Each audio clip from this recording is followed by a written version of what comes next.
Hello, SCORE. I'm Philip Boyd here in Hobart, in Australia, and recording a presentation on behalf of Working Group 149 COBS, Changing Ocean Biological Systems. How will biology respond to a changing ocean? And you can see from the slide here, there are many different changes at a global, at a regional, and at a local scale. And that's part of the remit of this group.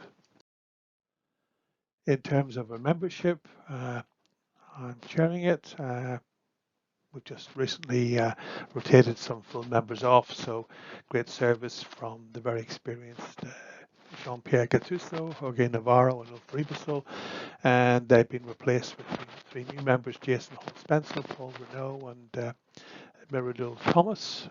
We have a number of early career researchers such as Miradul and Christina McGraw, and again our associate members here. We are about to transition to become a SCORE infrastructural project, and at that point I will become co-chair along with Sinead Collins from the UK. This is currently being considered by the Council of SCORE. These are our terms of reference, and most of them are complete, but a few of them are longer term goals, and they will probably be merged into our new terms of reference for the SCORE infrastructural project, and I'll step you through each one of them with an example. So the first one then was fairly fundamental to look at the current status of emerging research themes, to synthesize this material and publish it. This came out 2018. It's really been very well cited, which is pleasing. And one of the key conclusions we made in this was that, if we're going to do experiments to study this complex change to the ocean at global, regional, and local scales, if we make the experiments too complex, we may actually just discombobulate ourselves. We may decrease our understanding. And also, if we got too many different approaches, there may be issues. So this was part of the rationale for developing a better way to try and train people how to design better experiments, which you'll find out in a few slides' time. Our second term of reference then was really trying to raise awareness across different groups. Experimental evolutionary biologists, ecotoxicologists, chemists, modelers, so we can better pull together and integrate research. This is just an illustrative example. It's a review paper we undertook that Sinead Collins led, but it was really trying to pull together the experimental evolutionary biology community with ocean science, and trying to again to better align these different groups which traditionally haven't really worked together. So that just came out a few months ago. Moving ahead then, the third one then was to actually then coordinate thematic sessions at conferences and fora, and these should be interdisciplinary. And again, another example here is the Gordon Research Conferences that are held in Waterville Valley in the US. We initiated a meeting in 2014 called Ocean Global Change Biology, and you can see the major influence by working group members.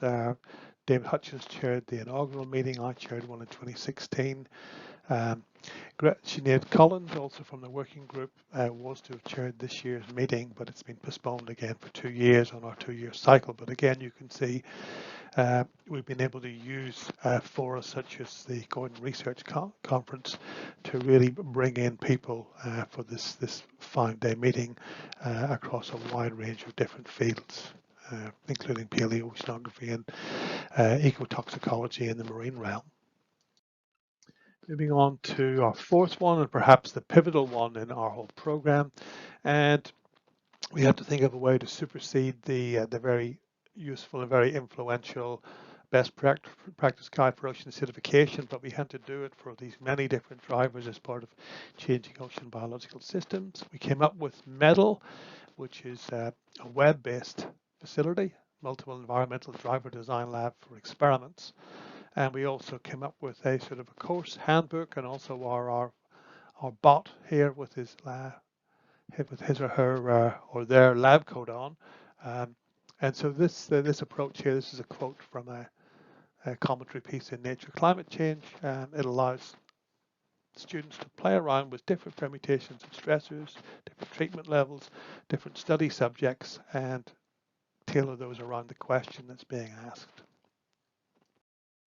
And this is the front page of the website. Again, you can see we have different pages here: learning material, decision support, the medal simulator itself. We have about a dozen custom-made videos that we have now. We have the handbook, which I mentioned, and then we have some teaching resources. So Google Analytics suggests that this has been fairly well used. And again, as you'll see, we also have advocates who are promoting it in different countries. And so this is really how Medal works. As I say, we have this 40-page PDF that is sort of like a course book. We have a decision support tool that helps people define the question, identify the key issues, and then initiate the design. We then have the Medal experimental simulator where they design, simulate, run their experiment, and then refine it. And then a series of video tutorials by people in the working group such as Sam DuPont in Sweden or John Havenhand. But we've also brought in other people as well, such as Kirsty Croker in the US, and also Alita, who's working currently in Germany. So we have over a dozen videos to look at. And then we have multiple entry points into this for the novice, but also for the more experienced practitioner.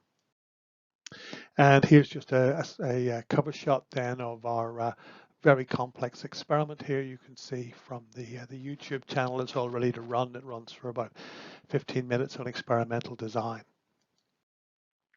And term of reference 5 then was to mentor early career scientists in design processes and to help teach them practical methodology. So here's a sun-kissed picture from a different era of a bunch of students gathered in Monaco pre-COVID. So Sam DuPont, Christina McGraw, and then we had a number of other helpers from some of our national advocates, such as Christian Panch from Finland.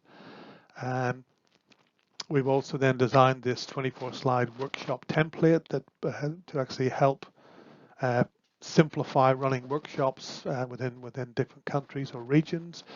And we've also had other mentoring. So for example, meetings run in different nations, such as the New Zealand Ocean Acidification Workshop had a multiple driver research workshop.